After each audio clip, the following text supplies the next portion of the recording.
سيد الأنبياء والمرسلين أما بعد أعوذ بالله من الشيطان الرجيم بسم الله الرحمن الرحيم قال الله تبارك وتعالى إنك لعلى خلق عظيم صدق الله العظيم. میرے محترم بزرگوں، دوستوں، عزیزوں، ساتھیوں، اللہ تبارک و تعالیٰ نے ہمیں اور آپ کو دو عظیم کام اور دو عظیم کاموں کو پورا کرنے کے لیے اور اس کی تکمیل کے لیے اللہ نے ہمیں اور آپ کو دنیا میں بھیجا ہے. سب سے پہلا اعمال ہے اور دوسرا اخلاق ہے. ان دونوں کاموں کی تکمیل کے لیے اللہ نے ہمیں دنیا میں بھیجا. نمازوں کا پڑھنا، روزے کا رکھنا، ذکر کا کرنا، قرآن کا پڑھنا، یہ تمام کے تمام جو اعمال خیر ہیں، جو جسمانی عبادات ہیں، یہ تمام کے تمام عبادات اور اذکار و اوراد یہ کیا ہیں؟ یہ دین کی فاؤنڈیشن ہے، دین کی بنیاد ہے. یہ بنیاد ہے. اگر اسی کے اوپر اسی بنیاد کے اوپر دین کی عمارت کھڑی ہے، اگر یہ بنیاد نہ ہو تو عمارت متزلزل ہو جائے، عمارت کمزور ہو جائے. اس لیے نماز اور روزے اور حج اور زکوٰۃ اور اذکار اور اوراد اور قرآن کی تلاوت اور اللہ کا ذکر یہ دین کی بنیاد ہے. اور اخلاق یہ عمارت ہے، بلڈنگ ہے، محل ہے دین کا. یہ سمجھ لیں کہ یہ بنیاد ہے. عبادات جو ہیں اور جسمانی جو عبادات ہیں یہ دین کی بنیاد ہے، اور عمارت اور بلڈنگ اور محل جو ہے وہ اخلاق ہے. اللہ کے نبی جناب محمد رسول اللہ صلی اللہ علیہ وسلم کے لیے اللہ تعالیٰ نے بڑے پیارے پیارے الفاظ اور بڑے پیارے پیارے جملے قرآن کریم میں استعمال کیے. کہیں اللہ نے کہا فرمایا، کہیں اللہ نے وضوحا فرمایا. اس طریقے سے اللہ تعالیٰ نے قرآن کریم کے اندر اپنے پیارے نبی جناب محمد رسول اللہ صلی اللہ علیہ وسلم کا تذکرہ فرمایا. وہیں پر اللہ تعالیٰ نے قرآن کریم کے اندر انک لعلی خلق عظیم فرمایا. اللہ نے فرمایا میرے محبوب ہم نے آپ کو اعلیٰ اخلاق اور اعلیٰ اخلاق کے مرتبے پر فائز کر دیا. صرف اخلاق نہیں فرمایا، فرمایا انک لعلی خلق عظیم. خلق کہتے ہیں اخلاق کے مجموعے کا نام ہے، یعنی جمع ہے. یہ جمع ہے، یہ پلورل ہے. یہ سنگل نہیں ہے، پلورل ہے، یعنی جمع ہے یہ اسم کا خلق عظیم. کہ اللہ تعالیٰ نے فرمایا اخلاق جتنے اخلاق تھے اللہ کے مطلوب تھے، تمام کے تمام اخلاق کا مجموعہ بنا کر اپنے محبوب جناب محمد رسول اللہ صلی اللہ علیہ وسلم کو مبعوث فرمایا. اور اللہ نے قرآن کریم میں ذکر فرما دیا انک لعلی خلق عظیم. ہم نے اخلاق کے اعلیٰ مرتبے پر آپ کو فائز فرما دیا. یعنی دین کے اندر اخلاق کا بہت بڑا اور اہم مرتبہ اور رول ہے. اس کا اللہ کے نبی جناب محمد رسول اللہ صلی اللہ علیہ وسلم نے فرمایا جس کے جتنے زیادہ اخلاق بلند ہوں گے قیامت کے دن وہ میرے سب سے زیادہ قریب ہوگا جس کے اخلاق بلند ہوں گے. تو اخلاق نام کس کا ہے؟ کیا مسکرا کر صرف سلام کا جواب دے دینے کا نام اخلاق ہے؟ ظاہری طور پر باہمی محبت کے ساتھ مل لینے کا نام اخلاق ہے؟ اخلاق اصل نام ہے اچھے عادات کا، اخلاق نام ہے اچھے ادوار کا، اخلاق نام ہے حسن سلوک کا، اخلاق نام ہے صلہ رحمی کا، اخلاق نام ہے محبت کا، ایک دوسرے کے ساتھ برتاؤ کرنے کا، اخلاق نام ہے ایک دوسرے کو معاف کر دینے کا، اخلاق نام ہے ایک دوسرے سے نہایت محبت کے ساتھ پیش آنے کا، اور اخلاق نام ہے ایک دوسرے کی تکلیف کو سمجھنا اور ایک دوسرے کی تکلیف میں کام آ جانا. یہ اصل ہے اخلاق. یہ اللہ کے نبی جناب محمد رسول اللہ صلی اللہ علیہ وسلم نے جو کر کے امت کو دکھایا. جناب محمد رسول اللہ صلی اللہ علیہ وسلم کا اخلاق ایسا اونچا اور ایسا اعلیٰ تھا، بے شمار لوگ اسلام کے دامن میں جن لوگوں نے پناہ لیا ہے اور کلمہ لا الہ الا اللہ محمد رسول اللہ پڑھا ہے، اللہ کے نبی جناب محمد رسول اللہ صلی اللہ علیہ وسلم کے اخلاق حسنہ کو، آپ کے مکارم اخلاق کو دیکھ کر اور آپ کے اخلاق سے متاثر ہو کر کے اسلام قبول کیا. نبی کریم صلی اللہ علیہ وسلم جنگ حنین، غزوہ حنین جو پیش آئی اس میں پہلے تو شکست ہوئی اور لیکن اس کے بعد پھر اللہ تعالیٰ نے فتح نصیب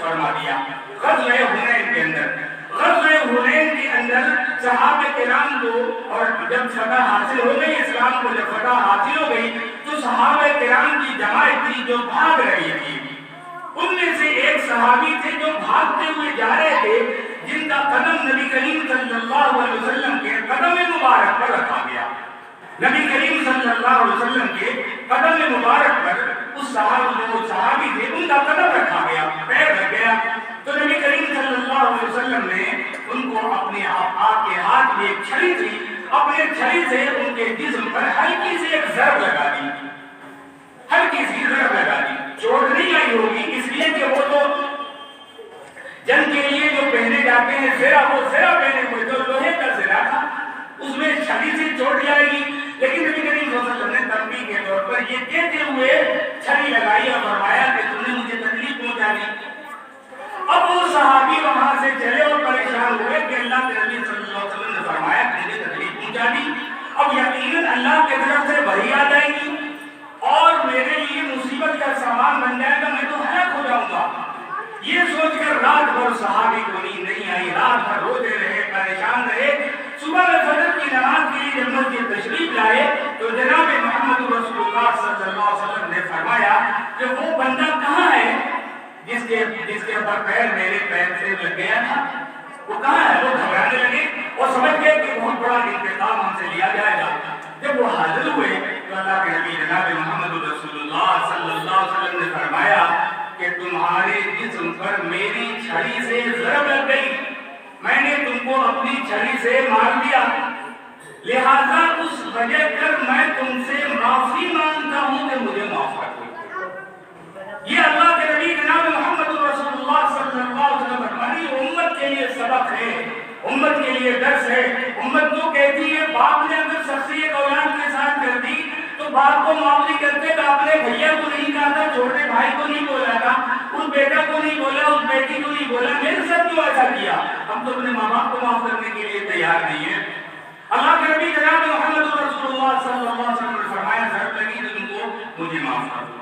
تو صحابی شرمندہ ہونے لگے اور اللہ کے نبی نے فرمایا سنو بات یہیں پر ختم نہیں ہو گئی ہے. اللہ کے نبی نے فرمایا یہاں آؤ، دیکھو یہ دو پہاڑیوں کے درمیان جتنی بکریاں چل رہی ہیں وہ تمام کی تمام بکریاں وہ جو چھری تم کو لگ گئی تھی میرے ہاتھ سے، اس کے بدلے میں یہ تم کو انعام دیتا ہوں. ایک چھری لگ گئی، اس کی وجہ سے ایسی پریشانی، اللہ کے نبی نے معافی بھی مانگی اور انعام اور تحفہ دیا، کہا پہاڑوں کے درمیان جتنی بکریاں سب تمہاری. یہ اس کے عوض میں آج امت کا کیا حال ہے؟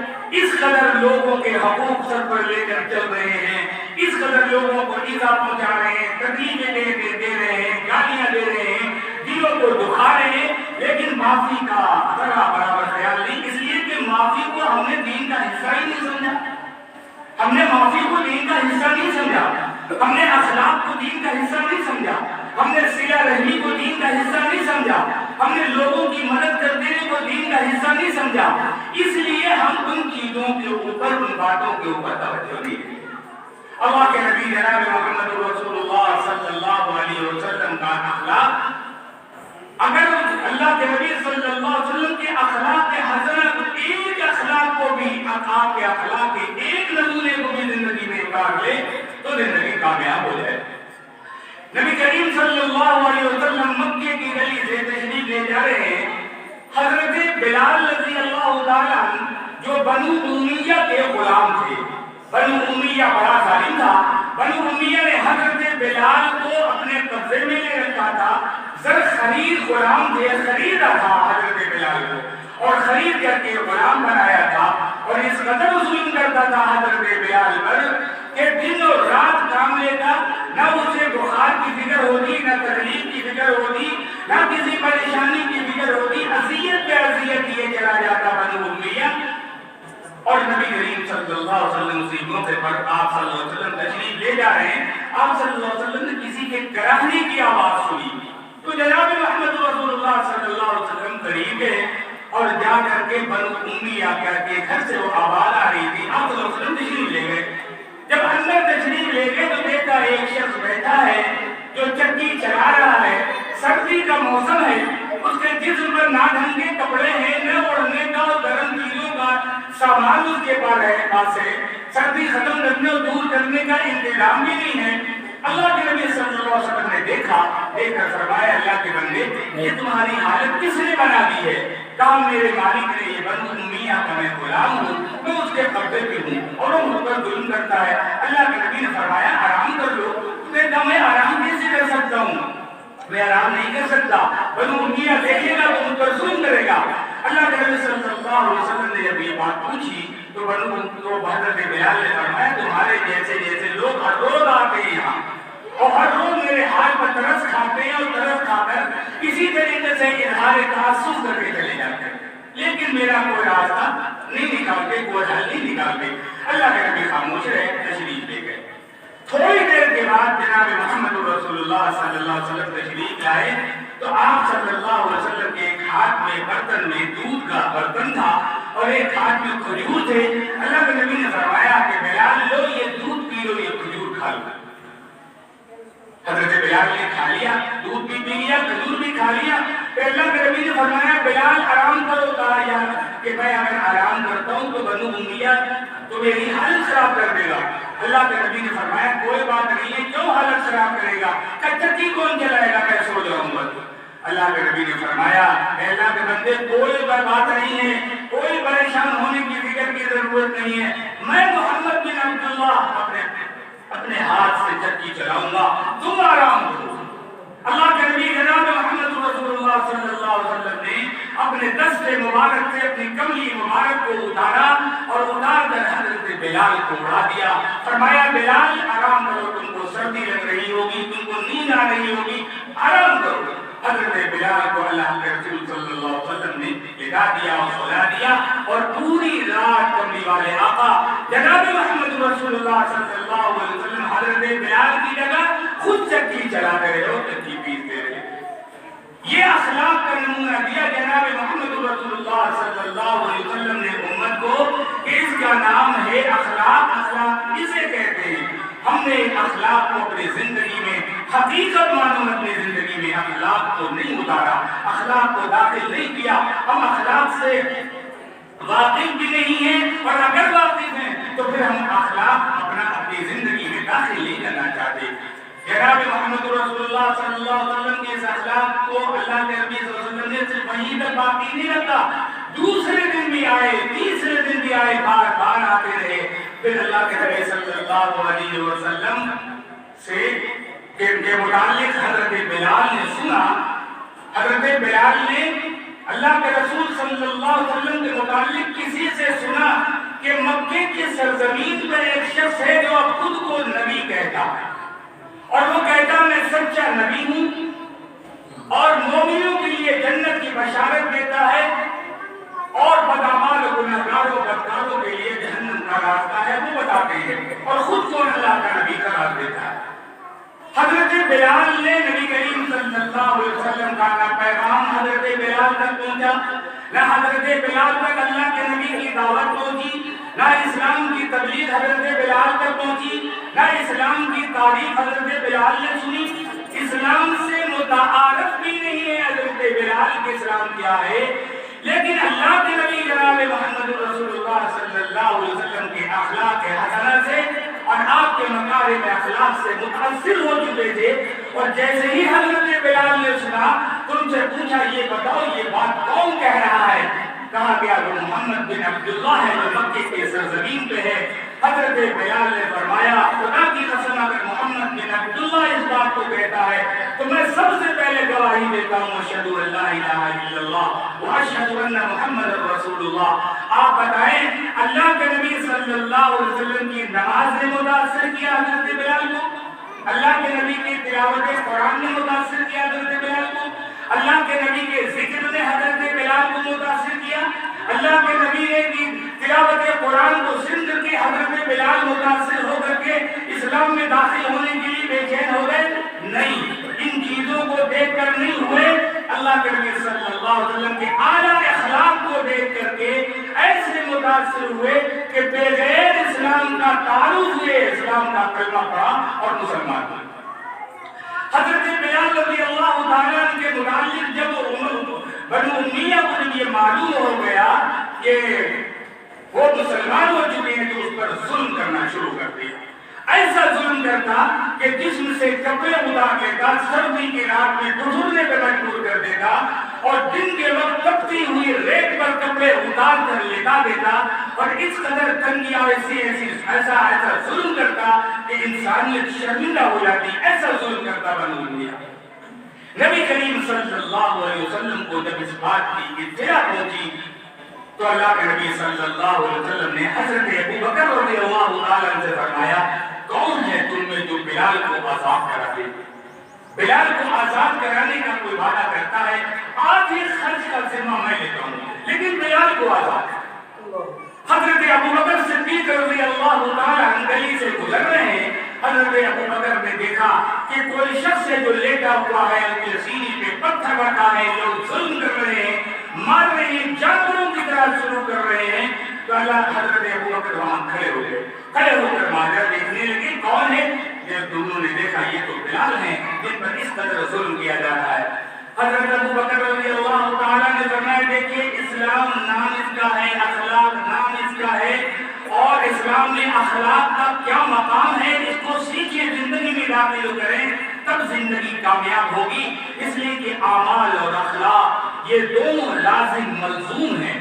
بہت تسبیح پڑھنے والا کوئی ہو، بہت ذکر کرنے والا ہو، بہت اللہ کی حمد و ثنا اور کبریائی اور بڑائی زمین پر بیان کرنے والا ہو، لیکن انسانیت اس کے اندر نہ ہو، آپس میں بھائی چارگی نہ ہو، آپس میں محبت نہ ہو، آپس میں صلہ رحمی نہ ہو، اور مومن کے دکھ کو دیکھ کر دکھ نہ سمجھے، وہ ایسا مسلمان ہے۔ حضرت ابو بکر صدیق رضی اللہ تعالیٰ گلی سے تشریف لے جا رہے ہیں، جب دیکھا کہ بلال پر ظلم ہو رہا ہے تو حضرت ابو بکر نے کیا فرمایا؟ سب سے پہلے کہا کہ لوگوں ایک کام کرو، اس بندے کو تم چھوڑ دو، اور اس کی جگہ پر یہ ابو بکر یہ ظلم برداشت کرنے کو تیار ہے، ایسا کرو مجھے لٹا دو، میرے سینے پہ پتھر ڈال دو، جتنا مارنا ہے مجھے مار دو، لیکن خدا کے لیے بلال کو چھوڑ دو۔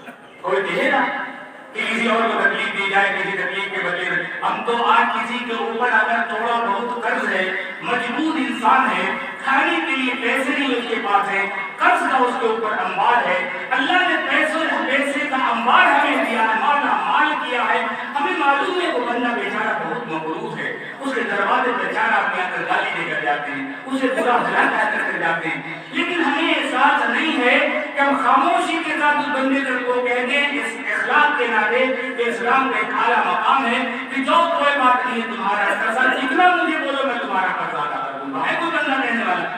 نہیں ہے، بالکل نہیں ہے۔ حضرت ابو بکر کی وجہ یہ ہے کہ ہم مومن کے دکھ کو اپنا دکھ نہیں سمجھتے، جس دن اپنے مسلمان بھائیوں کے، اپنے مومن بھائیوں کے دکھ کو، درد کو اپنا درد سمجھنے لگیں گے، اپنا دکھ سمجھنے لگیں گے، تو خدا کی قسم اپنی ضرورت سے زیادہ ان کی ضرورت آپ کو ضروری سمجھ میں آئے گی۔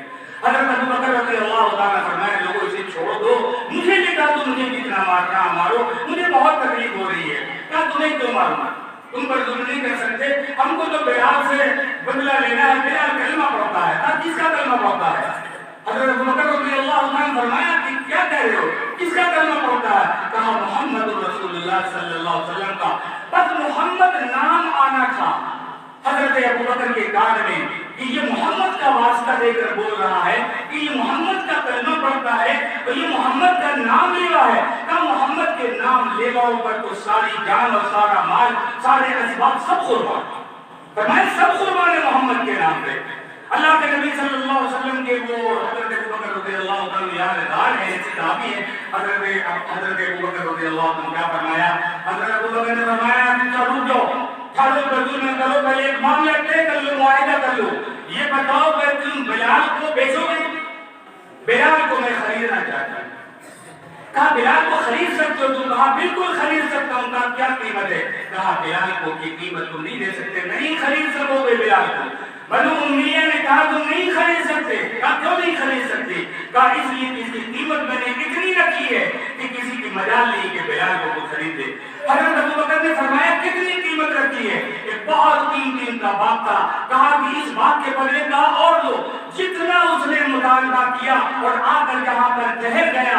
حضرت ابو بکر نے فرمایا کہ جاؤ میں نے سب دیا تم کو، جاؤ سب لے جاؤ، لیکن بلال کو میرے حوالے کر دو، میں اس کے بدلے بلال کو خریدنا چاہتا ہوں۔ اتنی بڑی قیمت دے کر حضرت ابوبکر صدیق رضی اللہ تعالیٰ نے حضرت بلال کو خرید لیا، اور خرید کر کے اللہ کے نبی حضرت ابوبکر رضی اللہ تعالیٰ نے فرمایا، کہا کہ بلال تم نے بہت مار کھائی ہے، اللہ کے راستے میں اللہ تم کو اس کا بدلہ جنت دے، اللہ کے نبی کی محبت ہم تمہیں نصیب ہو، نعمت نصیب ہو جنت کی۔ کہا بلال تھک گیا، تم لوگ پانی پی لو۔ حضرت ابوبکر نے پانی کا گلاس بڑھایا اور کہا کہ لو پانی پیو۔ تو حضرت بلال نے کیا فرمایا؟ حضرت بلال نے فرمایا کہ ابوبکر مجھے پانی نہیں پینا، مجھے تو ٹھنڈے شدید پیاس سے زیادہ محبت رغبت اور محبت اس کی ہے کہ میں بنو امیہ سے آزاد ہو گیا ہوں، اب تو مجھے سیدھے آقا نامدار جناب محمد رسول اللہ صلی اللہ علیہ وسلم کے خدمت میں قدموں کے پاس لے چلو، مجھے ٹھنڈے پانی سے زیادہ سکون اور راحت ملے گی، مجھے وہاں لے چلو۔ حضرت ابوبکر صدیق رضی اللہ تعالیٰ نے حضرت بلال کا ہاتھ پکڑ کر جناب محمد رسول اللہ صلی اللہ علیہ وسلم کے کاشان نبوت میں لے کر پہنچے تو نبی کریم صلی اللہ علیہ وسلم پہلے سے دروازے پر کھڑے ہو کر بلال کا استقبال کر رہے تھے، پہلے سے کھڑے تھے۔ حضرت بلال کے آنے کی خبر اللہ نے دے دی تھی کہ میرے محبوب آ جائیے دروازے پہ، آپ کا غلام آ رہا ہے آپ سے ملنے کے لیے۔ اللہ کے رسول صلی اللہ علیہ وسلم دروازے پہ کھڑے ہو گئے اور اپنے عاشق رسول بلال کا انتظار کر رہے ہیں۔ حضرت بلال آئے، دیکھا، اللہ کے نبی صلی اللہ علیہ وسلم نے اپنے سینے سے لگایا، حضرت بلال قدموں پر گر گئے، اللہ کے نبی صلی اللہ علیہ وسلم نے اپنے دست مبارک سے حضرت بلال کو پانی پلایا، تشفی دی، تسلی دی، ہمت دلائی، اور اسی دن اللہ کے نبی صلی اللہ علیہ وسلم نے یہ فیصلہ کر دیا کہ اب بلال آج سے کیا ہوگا، میرا مؤذن خاص ہوگا۔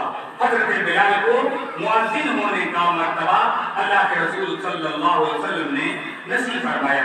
اسی لیے فرمایا کہ صحابہ کرام کی جماعت نے پوچھا تھا اللہ کے نبی سے کہ یا رسول اللہ یہ بتائیں کہ جنت میں پہلے کون جائے گا؟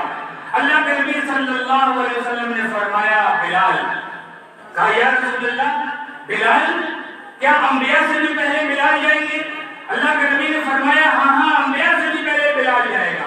کہا کہ کیا صحابہ سے بھی پہلے؟ کہا ہاں صحابہ سے بھی پہلے۔ کہا کیا شہداء سے بھی پہلے؟ فرمایا ہاں شہداء سے بھی پہلے۔ تو ڈرتے ڈرتے پھر کہا یا رسول اللہ کیا آپ سے بھی پہلے؟ اللہ کے نبی نے فرمایا ہاں بلال مجھ سے بھی پہلے جنت میں جائے گا۔ کہا یا رسول اللہ ایسا کیسے ہو سکتا ہے کہ بلال آپ سے بھی پہلے جنت میں چلا جائے؟ اللہ کے نبی نے فرمایا کہ جب اللہ تعالیٰ مجھے جنت میں داخل فرمائیں گے اور میں جس سواری کے اوپر بیٹھا رہوں گا اس سواری کی نکیل بلال کے ہاتھ میں ہوگی۔ ظاہر ہے جب بلال کے ہاتھ میں نکیل ہوگی تو بلال آگے آگے ہی ہوں گے، وہ بلال آگے آگے جا رہے ہوں گے، کمے والے آقا سواری پہ سوار ہوں گے، بلال نکیل کو لے کر جنت میں داخل ہوں گے اور سواری جائے گی۔ تو اللہ کے نبی صلی اللہ علیہ وسلم نے فرمایا دیکھو بلال سب سے پہلے میرا بلال جنت میں جائے گا۔ اب دیکھیے ہم نے جو اسلام کے ہم نے جو معیار بنا رکھا ہے اخلاق کا، وہ فلاں برادری کا ہے، وہ فلاں قبیلے کا ہے، وہ گورا ہے، وہ کالا ہے، وہ غریب ہے، وہ امیر ہے، وہ ذلیل ہے، وہ حقیر ہے، ہم نے یہ معیار بنا کر کے رکھا ہے، اور معیار کا طے کرنا ہمارے ہاتھ میں نہیں ہے۔ حضرت بلال تو غلام تھے اور عرب کے اندر غلام کو ذلیل سمجھا جاتا تھا، نہایت ذلت کی نگاہ سے دیکھا جاتا تھا۔ اس بلال کو اللہ کے نبی نے کتنا اونچا مقام دے دیا، وہ غلام ہے، اسلام نے دکھایا کہ جب وہ اونچا نیچا غریب و فقیر کچھ نہیں ہوتا، سب سے بڑی چیز تقویٰ ہے اور اعمال ہے۔ اعمال اور تقوی کی بنیاد پر بلال کے مقام کو اللہ نے کتنا بلند کر دیا، دنیا میں بھی اور آخرت میں بھی۔ اسی طرح حضرت زید رضی اللہ عنہ کو اللہ کے نبی نے منہ بولا بیٹا بنایا تھا، آپ کے بیٹے تو نہیں تھے، آپ صلی اللہ علیہ وسلم نے حضرت زید رضی اللہ عنہ کو منہ بولا بیٹا بنایا تھا۔ وہ حضرت زید رضی اللہ عنہ وہ بھی غلام تھے، اللہ کے نبی نے آزاد کیا تھا، آزاد کرا کر کے لے آئے اور اپنا بیٹا بنا لیا تھا۔ تو آپ بتائیں اللہ کے نبی صلی اللہ علیہ وسلم نے ایک غلام کو اپنا بیٹا بنایا جسے پورا عرب قبیلہ ذلیل سمجھتا تھا، اور دونوں جہاں کے بادشاہ نے اپنے خود حضرت زید کو بیٹا بنا لیا۔ اور یہیں پر بات ختم نہیں ہوگی، ایک جنگ میں کمانڈر کی حیثیت سے اتنے بڑے صحابہ کی جماعت تھی، کسی صحابی کو کمانڈر نہیں بنایا، فرمایا اس جنگ کا کمانڈر میرا زید ہوگا، اتنا اونچا مقام دیا۔ تو اسلام نے تقویٰ کی بنیاد پر، اعمال کی بنیاد پر، اس بنیاد بنیاد پر اللہ تعالیٰ نے انسان کے لیے فضیلت رکھی ہے. برادری اور حسب اور نسب اور امیری اور غریبی اور رنگ و نسل یہ کوئی چیز نہیں ہے. اللہ تعالیٰ نے کہنے سننے سے زیادہ عمل کی توفیق عطا فرمائے. آمین. آخر دعوانا الحمدللہ.